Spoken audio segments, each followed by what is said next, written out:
Bismillahirrahmanirrahim. Bismillahirrahmanirrahim. Assalamualaikum warahmatullahi wabarakatuh. Nah, ini udah siang, biasanya kurang semangat. Lagi sekali ibu-ibu ya. Assalamualaikum warahmatullahi wabarakatuh. Alhamdulillah. Alhamdulillahirabbil alamin. Assalatu wassalamu ala sayyidil anbiya'i wal mursalin sayyidina Muhammadin wa ala alihi wa sahbihi ajma'in. Allahumma aslih ummata Muhammadin sallallahu alaihi wasallam wa farij an ummati Muhammadin sallallahu alaihi wasallam warham ummata Muhammadin sallallahu alaihi wasallam wa anshur rahmatna wa tawbatul fil alamin bihaqqi Muhammadin sallallahu alaihi wasallam wa ba'd. Bapak Ibu hadirin hadirat, adik-adik semua yang dimati oleh Allah Subhanahu wa taala, yang kita sama-sama hormati, kita muliakan. Ini kita anak baru di sini ya, baru pertama kali bersilaturahmi dengan bapak-bapak dan ibu-ibu semua, jadi wajar kalau misalkan belum begitu kenal ya. Ya, kita hormati, kita muliakan Rois Am Mahad Sengon Cinere ya, Kiai Hasan Asy'ari. Beliau ini dulu juga guru tiang. Tiang ini kalau bahasa Lombok itu saya. Kalau bahasa Betawi apa ya? Gua itu kasar atau halus? Kasar ya?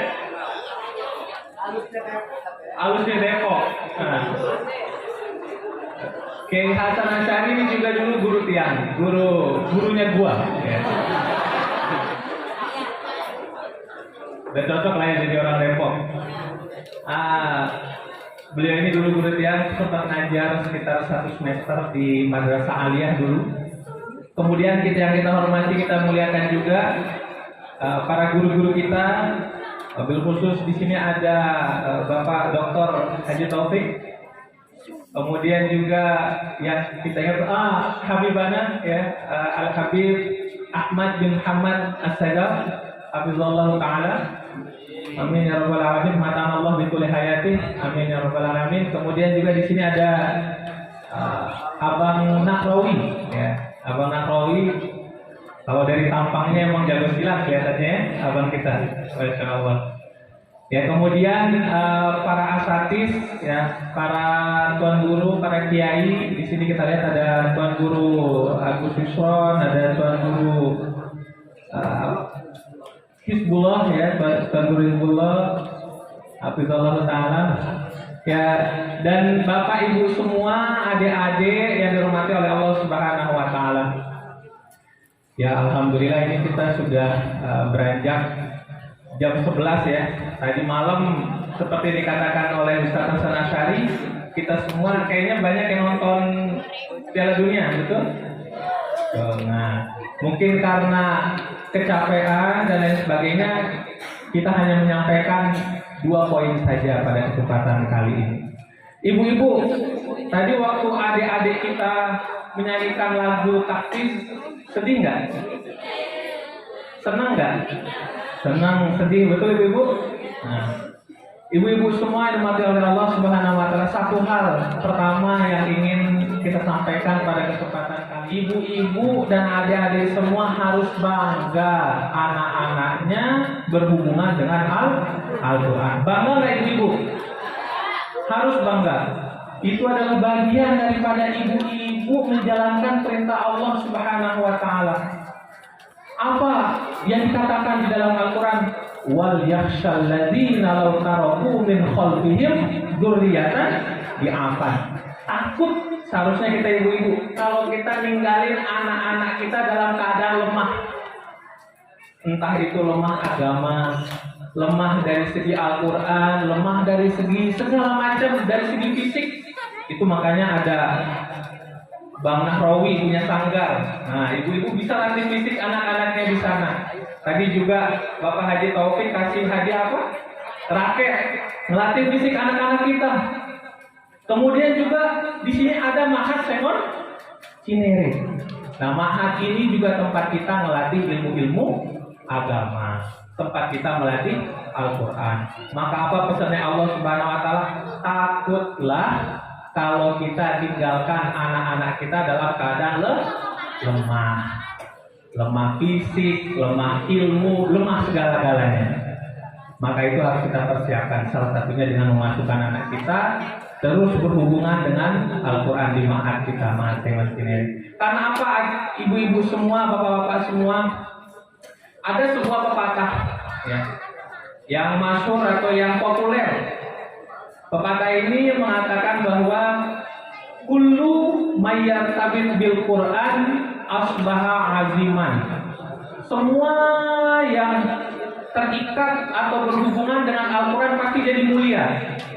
Maka jangan pernah takut ibu-ibu semua. Kalau anak-anak kita berhubungan dengan Al-Quran, hidup di tengah-tengah kehidupan Al-Quran, jangan pernah takut. Karena pasti Allah yang akan menjamin. Mungkin sekarang banyak pertanyaan-pertanyaan ya. Kita dengar nih ibu-ibu, bapak-bapak, emang mau jadi apa sih nanti anak kita masuk pesantren, ngafalin mutun ya. Mutun itu zamannya matan-matan ya. Memang mau jadi apa sih anak-anak kita nanti? Emang bisa apa sih nanti ke depan? Jangan pernah takut. Semua yang terhubung dengan Al-Quran pasti jadi mulia. Coba kita buktikan. Pertama, bapak-bapak, ibu-ibu, Al-Quran ini turun melalui malaikat siapa? Jibril alaihissalam. Jibril alaihissalam ditunjuk oleh Allah Subhanahu Wa Taala menjadi malaikat yang paling mulia di antara semua malaikat yang ada. Disebut sebagai Sayyidul Malaikah. Disebut sebagai malaikat yang paling hebat, ya, yang paling utama. Kemudian Al-Quran itu turun di malam apa? Ada yang tahu? Ayo, malam Lailatul Qadar. Wasilah itu Bapak Ibu sekalian, Lailatul Qadar ditunjuk sebagai khairum min alfi syahr, lebih baik daripada 1000 bulan. Jadi mulia. Kemudian Al-Quran itu turun di bulan apa? Bulan Ramadan. Bulan Ramadan jadi bulan paling mulia di antara bulan-bulan yang ada, di antara bulan-bulan yang lain. Dan yang terakhir, Al-Quran itu turun kepada sesosok makhluk. Siapa? Nabi kita, Nabi besar Muhammad Sallallahu Alaihi Wasallam. Beliau menjadi khairul khalqillah, ciptaan Allah yang paling mulia. Karena apa? Karena semuanya terhubung dengan Al-Quran. Maka Bapak Ibu, adik-adik semua, kalau kita bayangin aja nih, itu kayak benda mati aja berhubung sama Al-Quran, bulan, ya, malam terhubung dengan Al-Quran bisa jadi mulia. Apalagi kita nih, orang-orang yang hidup, sudah cukup Betawi nggak ini bahasanya? Apalagi kita nih, ya, kalau kita terhubung dengan Al-Quran, insya Allah kita sebagai makhluk hidup pasti akan diangkat derajatnya oleh Allah Subhanahu Wa Taala. Adik-adik kita yang menghafal Al-Quran, ya, hari-harinya pasti diisi dengan murajaah, pasti diisi dengan mengulang hafalannya. Nah, itu semua sebagai wasilah, sebagai perantara supaya nanti hari-hari yang dijalani oleh adik-adik kita, oleh kita semua, itulah hari-hari yang terbaik yang kita jalani.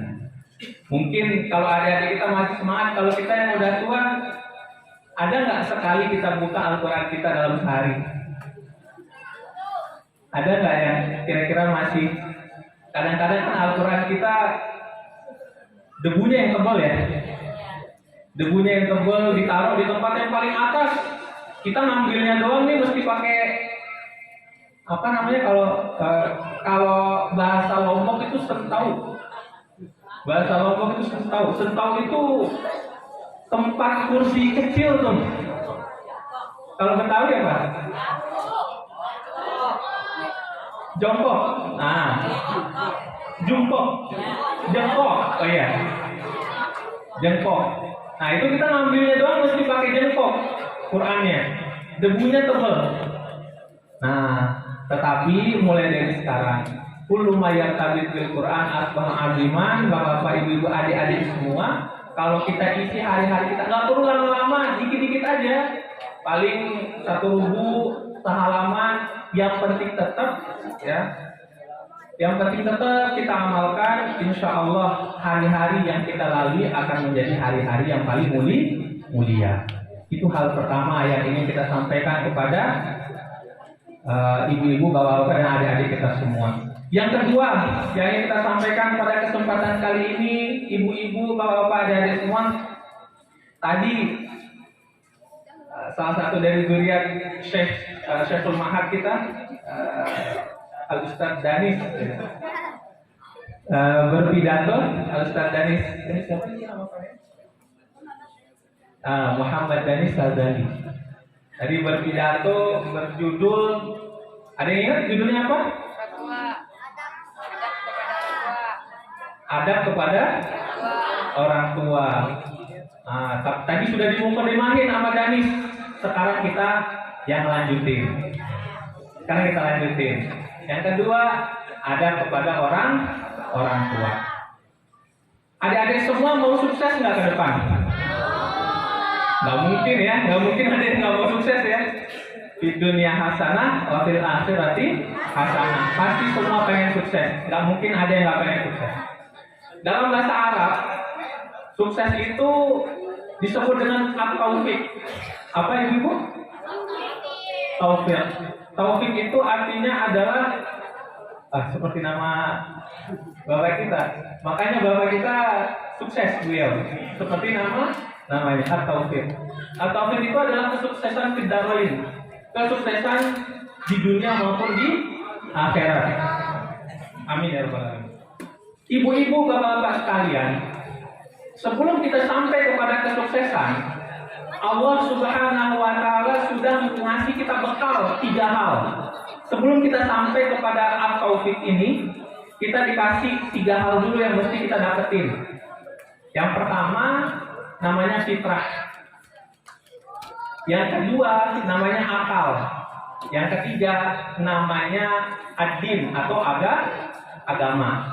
Nah, ini penafsiran di dalam suratul Fatihah. Tafsirnya, coba di suratul Fatihah, dari sekian ayat, ada 1 doa dalam suratul Fatihah. Yang mana ibu-ibu kawan bapak? Yang mana tuh yang doa? Ihdinas siratal mustaqim. Nah, di penafsiran itu, bimbinglah kami, berikanlah kami hidayah kepada jalan yang lurus. Hidayah yang kita minta dalam surat Fatihah itu adalah hidayah taufik, hidayah kesuksesan dunia akhirat. Tapi sebelum sampai ke situ, kita harus dapetin dulu 3 hidayah yang sebelumnya. Yang pertama fitrah, yang kedua akal, yang ketiga agama. Nah, ketiga-tiganya kita dapetin lewat orang tua kita dan guru-guru kita. Ketiganya fitrah. Apa itu fitrah? Fitrah itu bapak-bapak ibu sekalian, yang emang semua orang pasti yakin itu hal yang baik dan semua orang pasti yakin itu hal yang buruk. Simpelnya gitu. Contoh, mungkin yang nonton Piala Dunia ini ada, ingat nggak? Ada yang viral timnas yang foto begini? Jerman. Siapa yang dukung Jerman? Ayo, nggak ada. Nah, kalau gini nggak ngaku. Coba kalau menang, pasti banyak yang ngaku. Ada timnas yang begini kan, fotonya ingat nggak? Bapak-bapak. Kalau ibu-ibu mungkin udah pada tidur ya. Bapak-bapak ya begini. Nah, itu simbol atas dukungan mereka terhadap LGBT. Nah, itu semua orang di dunia yakin kita. Aku yakin tidak ada yang meyakini bahwa LGBT itu adalah satu hal yang benar. Coba ada yang meyakini itu hal yang benar? Tidak ada. Pasti tidak akan mungkin ada yang meyakini itu hal yang benar. Makanya dulu sebenarnya kalau kita lihat sejarah nih Bapak Ibu sekalian, di tahun 70 LGBT itu termasuk penyakit, dianggap penyakit. Tetapi oleh voting para dokter saat itu, di voting caranya dianggap bahwa kita keluarkan apa enggak ini dari penyakit yang namanya LGBT ini. Akhirnya apa? Hasil votingnya cuma beda sedikit. menunjukkan bahwa keluarin aja dari penyakit. Artinya apa? Dulu itu semua orang yakin bahwasanya itu penyakit, tapi orang-orang sekarang doang yang nganggap itu, yang mulai ada nganggap itu hal yang, nah fitrah kita pasti kita anggap itu hal yang buruk. Itu namanya fitrah. Kemudian akal pikiran, kemudian juga agama. Nah, itu semua teman-teman, adik-adik, bapak-bapak, ibu-ibu kita dapatin dari kedua orang tua dan juga dari guru-guru kita. Makanya apa? Allah Subhanahu wa taala sering sekali di dalam Al-Qur'an mengkombinasikan antara perintah supaya jangan kita durhaka kepada Allah dan juga jangan durhaka kepada kedua orang tua. Wala tusyriku bihi syai'a wa bil walidaini ihsana, dan berbuat baiklah kepada kedua orang tua. Nah, ini menarik ayat ini Bapak Ibu. Itu sering banget di dalam Al-Qur'an disebut. Pertama, jangan sekutukan Allah. Setelah perintah jangan sekutukan Allah, perintah baik-baiklah kepada kedua orang tua. Nah, coba kalau kita teliti, Bapak-bapak, Ibu-ibu, bil walidaini, ba itu memiliki makna as-sahibiyah, mendampingi. Kadang-kadang kita mungkin orang tua yang punya anak 10 sanggup mendampingi atau sanggup ngidupin anak 10. Tapi kalau udah tua, ya, anak-anaknya sudah tua, sanggup nggak ngurus orang tua yang cuma 2, mendampingi orang tua yang cuma 2. Banyakkan orang tuanya dikirim ke panti jompo, ya, banyakkan orang tuanya dikirim ke tempat-tempat yang lain. Nah, sanggup nggak untuk mengasuh itu? Dan itu terbukti di dalam Piala Dunia lagi nih, Bapak-bapak, Ibu sekalian. Timnas Maroko, ingat? Timnas Maroko itu kalau menang sukses, kalau menang ya dan sukses, itu dia salaman sama orang tuanya, diajak diajak ikut bergembira. Siapa ini yang dukung Maroko? Bang Awi, oh hebat Bang Awi. Ya, itu kalau menang ya diajak orang tuanya bergembira, mendampingi orang tuanya. Kalau budaya-budaya Barat sekarang tuh ibu-ibu, bapak-bapak, kalau dia menang, yang dia dampingi itu bukan lagi orang tuanya, pasti yang dibawa siapa? Pacarnya, istrinya, betul? Yang dibangga-banggakan istrinya, pacarnya, tetapi orang tuanya ditinggalkan. Makanya di sana mengatakan bil walidaini, ba itu maksudnya as-sahibiyah, dampingi. Jadi kita mau orang tua itu mesti dampingi terus, jangan ditinggal, jangan dibiar-biarin orang tua kita. Kita dulu waktu kecil kita masih lemah, waktu kecil masih lemah, masih nggak berdaya, orang tua kita yang dampingin kita. Nah, pas mereka sudah tua, kita yang bertugas mendampingi mereka. Kemudian yang kedua, bil walidaini, al-walidain. Kata orang tua itu dalam bahasa Arab itu nggak cuma walidain, bapak ibu, tapi bisa juga abawain. Betul nggak dipakai? Nah, kalau salah mohon diluruskan. Selain walidain ada namanya abawain. Tapi kalau abawain ini lebih khusus dia ke arah bapak. Walidain lebih khusus dia ke arah ibu. Soalnya walidain ini berasal dari kata walad. Walad itu adalah atau wulida atau walada ya, yang melahirkan. Siapa yang melahirkan? Ibu. Makanya itulah kenapa seperti katanya Kiai kita tadi, wabil walidaini ihsana. Surga itu berada di telapak kaki ibu-ibu semua. Kalau sudah ada ibu-ibu, kalau kita udah berbakti sama ibu-ibu kita, pasti selesai udah semua. Mau acara gede kayak dimanapun, mau acara kayak dimanapun yang kita mau coba bikin ya, kalau udah ibu-ibu yang bergerak, majelis taklim yang bergerak, pasti selesai. Wabil walidaini ihsana, membersamai. Pertama yang kita samai itu adalah ibu-ibu kita yang utama, kemudian yang kedua baru bapak-bapak kita. wabil walidaini ihsan. Dan yang terakhir al-ihsan. Bapak-bapak dan ibu semua. Apa makna ihsan? Ihsan itu artinya adalah berbuat baik. Tapi ini yang menarik. Ini yang menarik. Kalau kita perhatikan, ahsana yusiru ihsan, yang dipakai itu timbangan ahsana. Jadi lebih menitik beratkan kepada subjeknya yang lakuin. Contoh nih, kalau dalam Al-Quran Allah bilang, Allah Subhanahu Wa Taala mengatakan anzal Al-Quran, ya, menurunkan Al-Quran. Jadi Allah yang nurunin Al-Quran. Ya. Nah, berarti siapa yang menggerakkan itu? Subjeknya, yaitu Allah. Begitu juga dengan kita berbuat baik sama orang tua. Subjeknya siapa? Anak-anak kita ini, anak-anak ini. Jadi ada kadang-kadang anak-anak yang bilang begini, orang tua kita kadang-kadang nggak menghormati kita, kadang-kadang perbuatannya bikin kita juga kagak demen, kita dilarang-larang, ngapain berbuat baik sama orang tua. Kadang-kadang ada anak-anak kita mungkin yang bilang seperti itu. Tapi Quran jelas nolak itu. Quran bilang apa?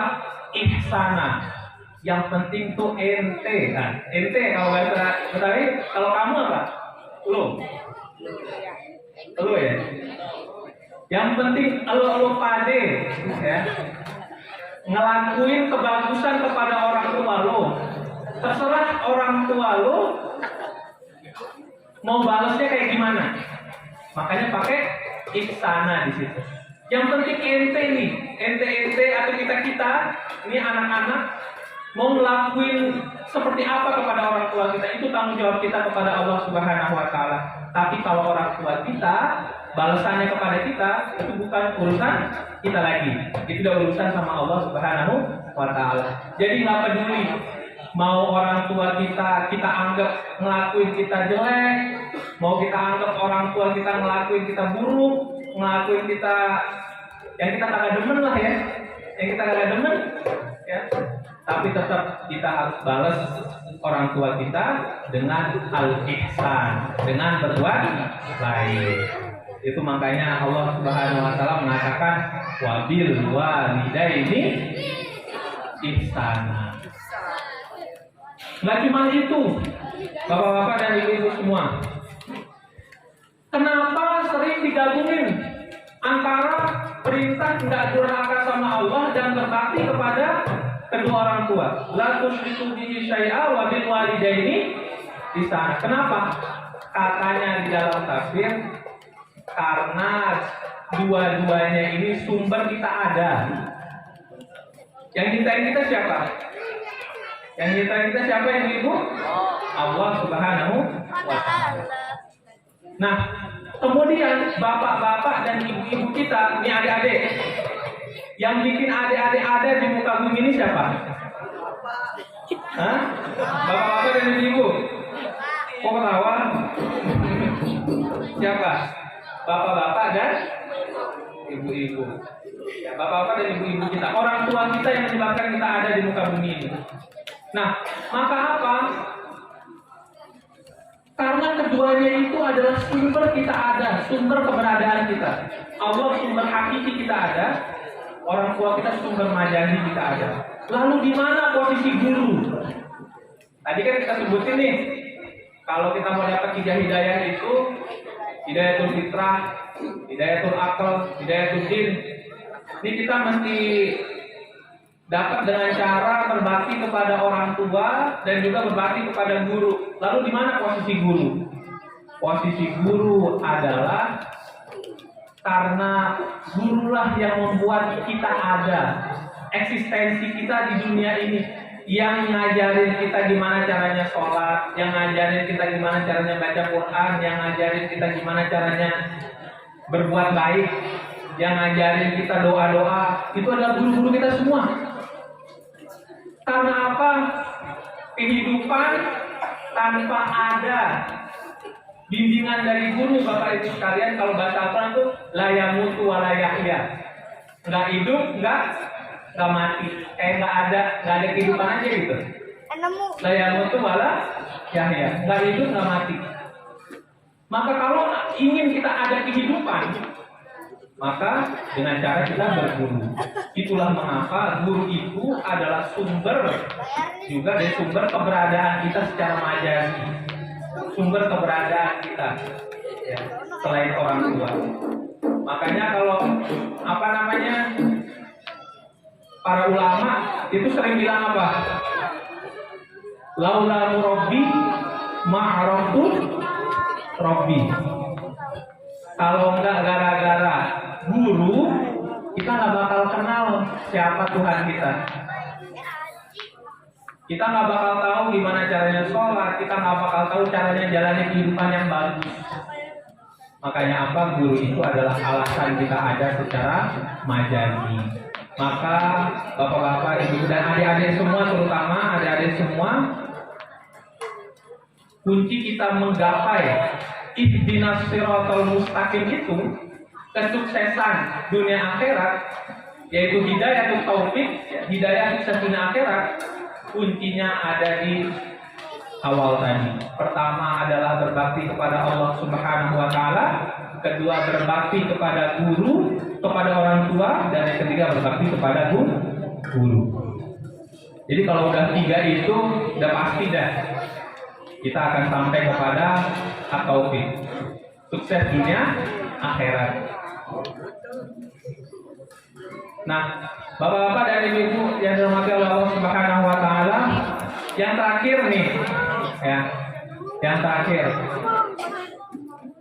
Jadi tadi kan kita jadi teringat ya lagu Hafiz Quran yang tadi disebutin nama yang dinyanyiin sama adik-adik kita,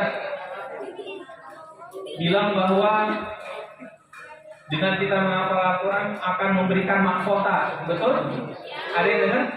Nah, ibu-ibu harus bersyukur sebesar-besarnya adik-adik kita ini mau menghafal Al-Quran. Karena di dalam hadis baginda Rasul Shallallahu Alaihi Wasallam, hadis ini sahih, mengatakan apa? Man qara al-Quran wa hafizahu adkhalallahu al-jannah. Ini ada orang, ada anak mau baca Al-Quran, mau ngapalin Al-Quran, dijamin surga oleh Allah Subhanahu wa taala.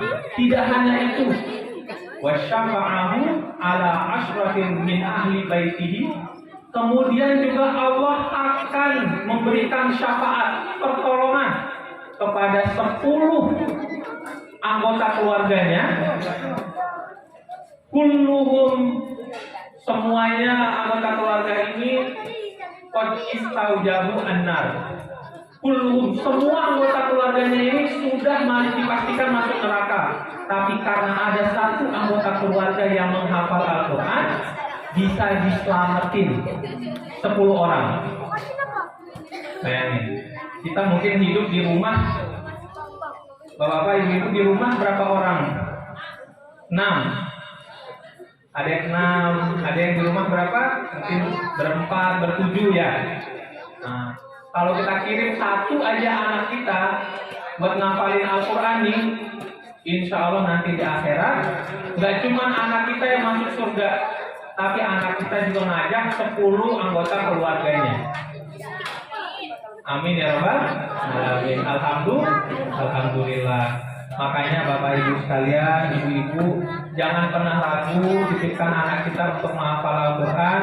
Insya Allah melalui wasilah Al-Quran ini ya, nanti kita akan mendapatkan syafaat di hari akhir. Dan bapak ibu yang dirahmati oleh Allah Subhanahu wa taala, yang terakhir dari yang terakhir. Kayaknya udah pada ini semua nih, udah pada lemas semua. Masih semangat? Masih semangat? Nah, ini semangatnya semangat gombal. Nyebutnya semangat, tapi bilangnya, aduh, udahan dulu deh gitu. Ya. Terakhir dari yang terakhir. Pertama, kita harus bangga anak-anak kita masuk ke dalam golongan penghafal Al-Quran. Yang kedua, kunci kita menggapai kesuksesan salah satunya adalah kesuksesan dalam menghafal Al-Quran. Bagi adik-adik kita, ingat berbakti kepada Allah Subhanahu wa Ta'ala, berbakti kepada orang tua, berbakti kepada guru. Kemudian yang ketiga, ingat melalui menghafal Al-Quran kita bakal dapat syafaat ya buat 10 keluarga kita. Dan nanti di akhirat Al-Quran juga kalau misalkan nih kita udah ditakdirin masuk surga, nggak cuma dipakai untuk nyelamatin orang dari neraka ke surga, enggak. Tapi Al-Quran bisa juga dipakai buat ningkatin derajat kalau kita udah di surga. Jadi kalau udah kita masuk ke dalam surga, ya takdir kita, amin ya rabbal alamin, kita masuk ke dalam surganya Allah Subhanahu wa Ta'ala. Al-Quran tidak hanya untuk melangkah orang dari neraka kepada surga, tetapi juga naikin derajat kita di surga. Iqra waratil kama kunta turatil fi dunya. Iqra wartaqi waratil kama kunta turatil fi dunya, katanya dalam hadis. Jadi nanti di akhirat tuh orang-orang yang sering baca Quran tuh kita dibilangin nih, bacalah wartaqi sambil naik anak tangga. Kalau bahasa Lombok tuh anak tangga loteng. Kalau bahasa Betawi apa? Apa? Sama. Loteng. Oh sama ya? Oh ternyata bahasa Lombok dan bahasa Betawi mirip. Loteng. Jadi Iqra wartaqi. Bacalah Al-Quran ini di hari akhir di surga nih. Orang-orang yang sering baca Al-Quran tuh dibilangin baca Al-Quran, wartaqi, terus naik tangga, naik tingkat, waratil, tapi bacanya secara tartil. Kama kunta turatilu fi dunya. Sebanyak apa kalian membaca Al-Quran dulu di dunia? Sebanyak apa kita ini baca Al-Quran dulu di dunia? Fa inna manzilaka inda akhir ayatin taqra'uha. Karena kedudukan kita nanti di akhirat nih sesuai dengan banyaknya ayat yang kita baca di dunia. Dan seorang penghafal Al-Quran nggak ada yang nandingi seringnya dia baca Al-Quran. Itu yang menyebabkan mereka menjadi mulia. Karena penghafal Al-Quran, coba aja dia tidak murojaah 1 hari, itu pasti hilang hafalannya. Di sini siapa yang ini adik-adik kita?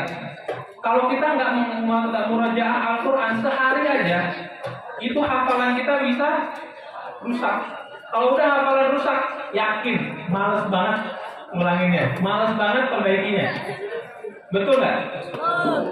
Itu kalau udah rusak yang namanya hafalan, mending kita ngapal baru daripada perbaiki hafalan. Mending hafal baru daripada perbaiki hafalan. Itulah mengapa seorang penghafal Al-Quran harus terus murojaah. Sehingga dari wasilah murojaah itu dialah salah satu orang di antara orang-orang yang ada yang banyak membaca Al-Quran.